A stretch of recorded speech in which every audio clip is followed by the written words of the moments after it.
Assalamualaikum warahmatullahi wabarakatuh dan selamat pagi semuanya. Yang saya hormati dosen pembimbing mata kuliah perkembangan peserta didik Ibu Evi Rosmiati MPD. Perkenalkan, saya Sandy Velia Putri NIM 2019143676 sebagai pembuka presentasi ini dari kelompok 7. Di sini kami akan membahas mengenai karakteristik perkembangan fisik, intelektual, emosi, sosial, serta moral pada anak usia dini dan usia SD.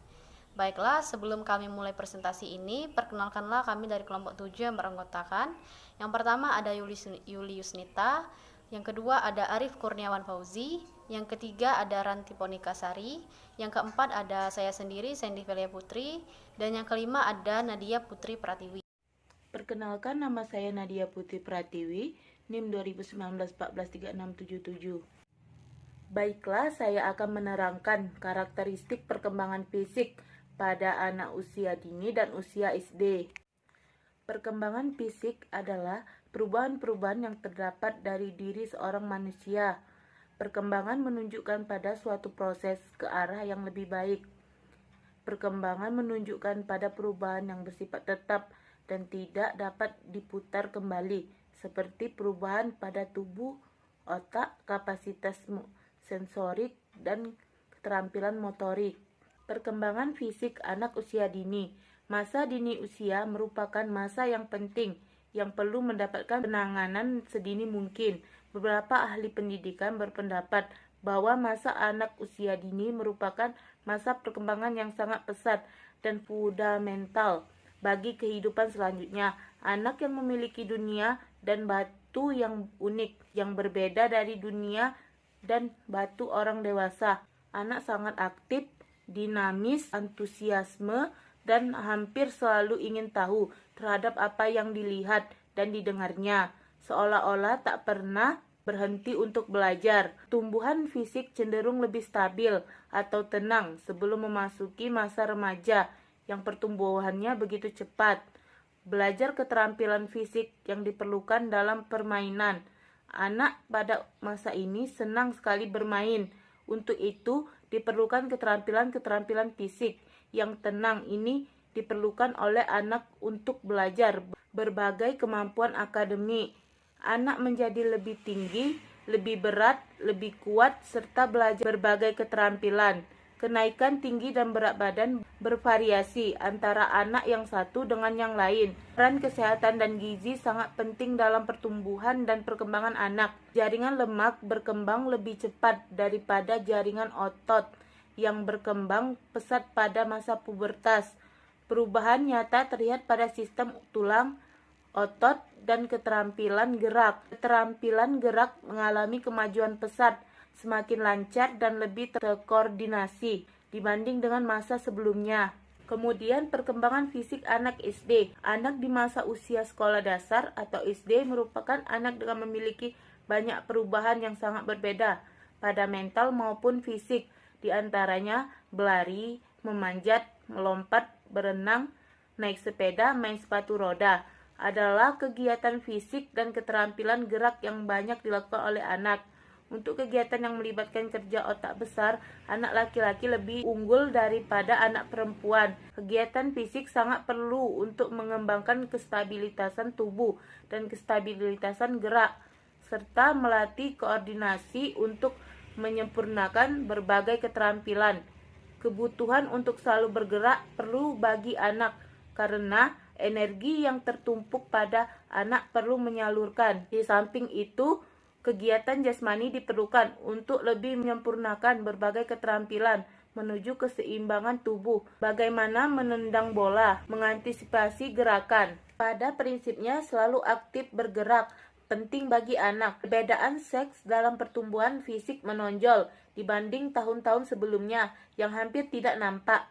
Perkembangannya selalu dapat dilihat secara fisik. Seorang anak berkembang karena terdapatnya atau terlihatnya suatu perubahan yang terjadi pada pola pikir, tinggi badan, dan berat badan.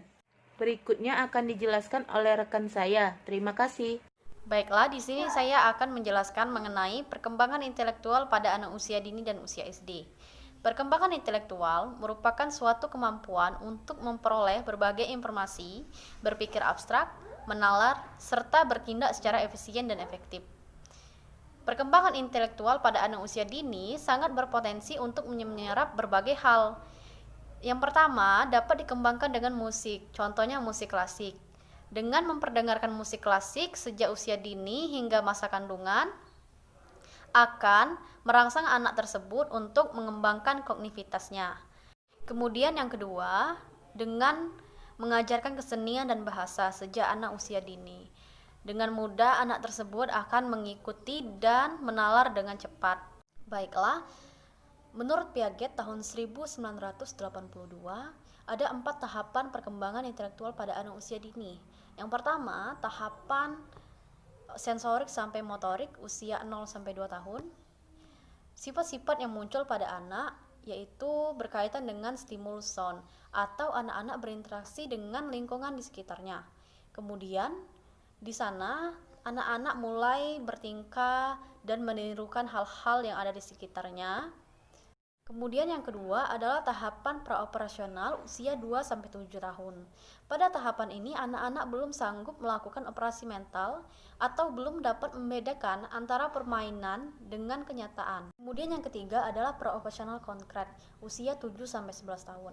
Pada tahapan ini anak-anak sudah mampu melakukan berpikir konkret karena daya otaknya itu melihat sesuatu atau objek sesuai dengan pengamatannya.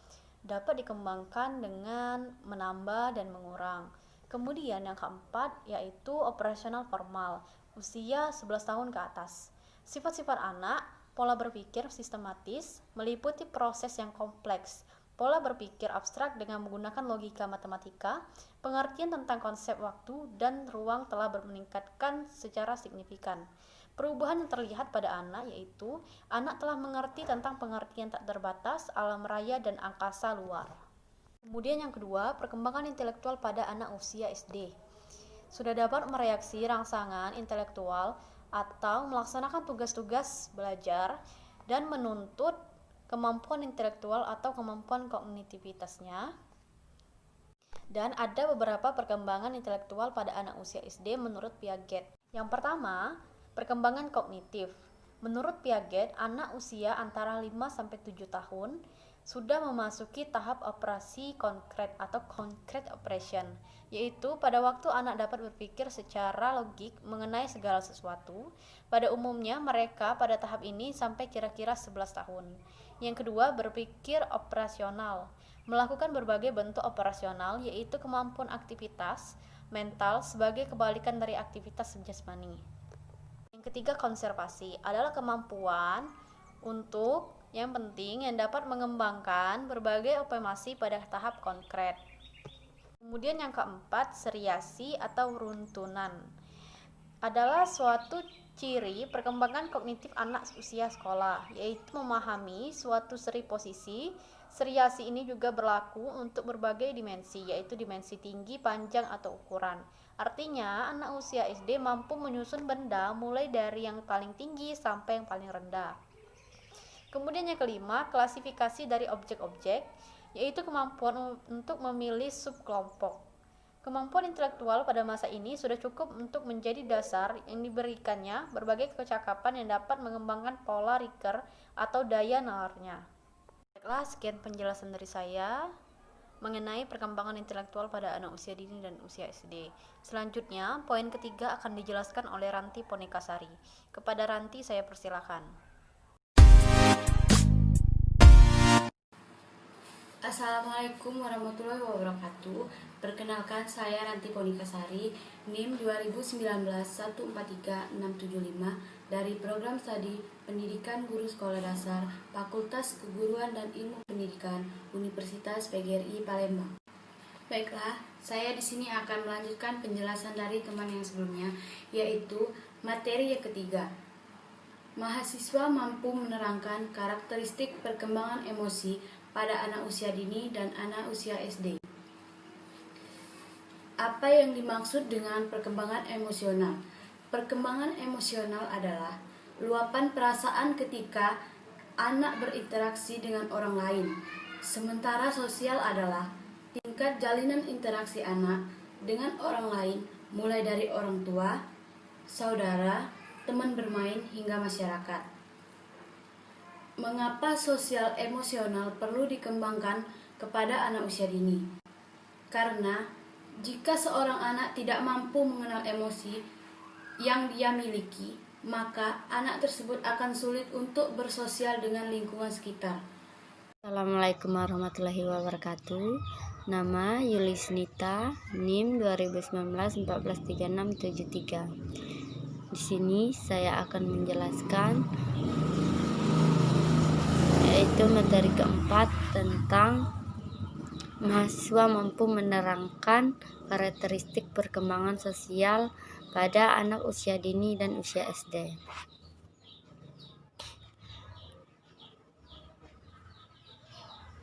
Perkembangan sosial anak merupakan perkembangan tingkah laku pada anak untuk dapat menyesuaikan diri dengan aturan yang berlaku dalam lingkungan masyarakat. Pada masa ini, proses anak belajar dan menyesuaikan diri dengan norma, moral, dan tradisi dalam masyarakat. Menurut Holok, untuk mencapai perkembangan sosial dan mampu harus memerlukan 3 proses, yaitu ketiga proses tersebut, dan apabila terjadi kegagalan dalam suatu proses dari ketiga proses tersebut, maka akan menurunkan kadar sosialisasi individu tersebut. Pendapat di atas kita dapat simpulkan bahwa proses sosial anak dapat dikembangkan dengan cara mengajak anak secara langsung berinteraksi dengan lingkungan sekitarnya. Demikianlah yang dapat saya sampaikan. Assalamualaikum warahmatullahi wabarakatuh. Assalamualaikum warahmatullahi wabarakatuh. Baiklah, selanjutnya di sini saya akan menjelaskan tentang karakteristik perkembangan moral pada anak usia dini dan usia SD. Pendidikan moral perlu dilaksanakan secara bersungguh-sungguh untuk membangun generasi bangsa yang berkualitas. Walaupun peran utama untuk mendidik moral anak adalah di tangan orang tua mereka, guru di sekolah juga berperan besar untuk mewujudkan moral peserta didik yang seharusnya. Keluarga, sekolah, dan masyarakat bersama-sama bertanggung jawab untuk mendidik anak-anak muda agar bermoral baik sekaligus pintar secara intelektual sehingga terwujud generasi muda yang unggul. Pendidikan moral pada masa sekarang menghadapi berbagai tantangan seiring dengan kemajuan zaman yang ditandai oleh keterbukaan informasi dan kecanggihan teknologi. Hal ini tentu berbeda sekali dengan masa lalu. Perilaku moral dikendalikan oleh konsep moral, yakni aturan dalam bertingkah laku, di mana anggota masyarakat berperilaku sesuai dengan pola perilaku yang diharapkan dalam masyarakatnya. Dalam perkembangan moral, anak harus belajar mana yang benar, mana yang salah. Kemudian, begitu anak bertambah besar, ia juga harus tahu alasan mengapa sesuatu dianggap benar, sementara yang lain tidak. Dengan demikian, anak perlu dilibatkan dalam aktivitas kelompok, tetapi yang terpenting tetap perlu mengembangkan harapan melakukan mana yang baik dan mana yang benar. Pada awal masa kanak-kanak, anak berperilaku moral dalam berbagai situasi yang khusus saja. Anak belajar bagaimana bertindak tanpa mengetahui mengapa mereka melakukan tindakan tertentu. Pada usia sekolah dasar, anak sudah dapat mengikuti peraturan atau tuntutan dari orang tua atau lingkungan sosialnya. Pada akhir usia ini, anak sudah memahami alasan yang mendasar suatu peraturan. Di samping itu, anak sudah dapat mengasosiasikan setiap bentuk perilaku dengan konsep benar salah atau baik buruk. Misalnya, dia menilai bahwa perbuatan nakal, berdusta, dan tidak hormat kepada orang tua merupakan suatu yang salah atau buruk. Sedangkan perbuatan jujur, adil, dan sikap hormat kepada orang tua dan guru merupakan suatu yang benar atau baik. Konsep moral pada usia sekolah dasar tidak lagi sempit seperti pada awal masa kanak-kanak. Ketika memasuki usia sekolah, mereka mulai memperluas pengetahuan sehingga perilaku tertentu muncul pada situasi apa saja. Contohnya, tidak berbohong karena takut pada orang tuanya. Namun, setelah lebih besar, mereka melakukan tindakan tidak berbohong bukan hanya pada orang tua saja. Pada saat ini, anak belajar bahwa berbohong adalah tindakan tidak diterima oleh kelompok sosial. Lingkungan sekolah dan teman sebaya, keluarga, adalah lingkungan terdekat yang dimiliki seorang anak, yang juga akan memiliki pengaruh besar terhadap perkembangan anak nantinya. Baiklah, itu saja yang bisa saya jelaskan tentang karakteristik perkembangan moral pada anak usia dini dan usia SD. Sekian, Assalamualaikum warahmatullahi wabarakatuh. Baiklah, sekian presentasi dari kelompok 7. Lebih dan kurangnya saya mohon maaf. Saya akhiri. Wassalamualaikum warahmatullahi wabarakatuh.